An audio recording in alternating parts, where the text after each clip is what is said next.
Vous vous êtes servi de moi. Et de mon virus. Vous avez sali toutes mes recherches. Vous n'avez aucun respect pour la science. Alors dites-nous ce que vous avez planqué dans ce vaccin.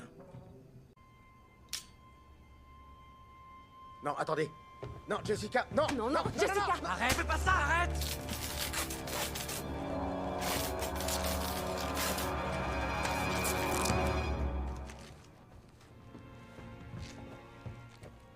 Oh putain. Ça veut dire quelque chose pour vous? Honnêtement, j'ai jamais su ce que ça voulait dire. Ça veut dire que c'est Mr. Rabbit. Il a créé une grippe pour que le monde entier réclame un vaccin qui sert à que dalle. Et ce vaccin qui veut refiler à tout le pays Non, au monde entier. va tuer des millions de personnes. Non, non, c'est pas tout à fait ça. C'est comment quelqu'un comme vous a pu en arriver là. Un homme avec un esprit aussi brillant que le vôtre pourrait accomplir tout ce qu'il veut.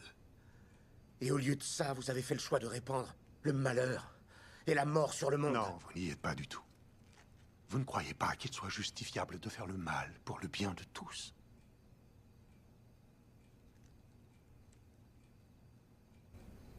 On pense souvent à tort que l'être humain est régi par la recherche du bonheur, d'un sens à la vie. Sauf que c'est faux. Les hommes sont régis par la nécessité de savoir ce qui se passera ensuite. Vous voulez savoir ce qui se passera ensuite?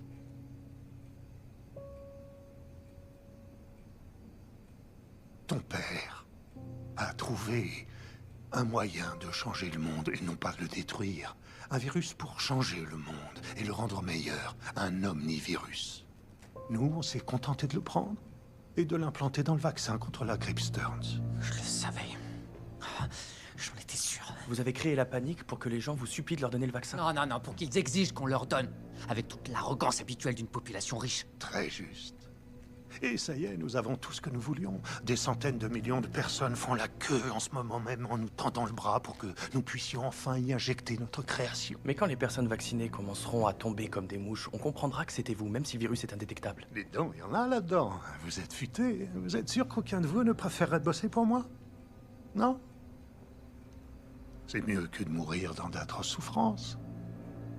Dans ce cas, comprenez bien une chose. Notre intention a toujours été de faire le moins de victimes collatérales. Quoi? Vous voulez dire que le virus n'a pas été conçu pour tuer? Il m'a l'air bien violent pourtant. Dites-moi une chose. Qu'avez-vous fait aujourd'hui pour mériter votre place dans ce monde surpeuplé? C'est ce qui me semblait. Tout ce que je le fais dans l'espoir de trouver un remède à la situation actuelle.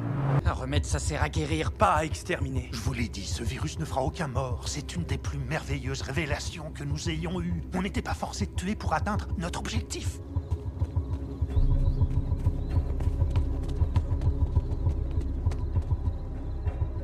Quel objectif?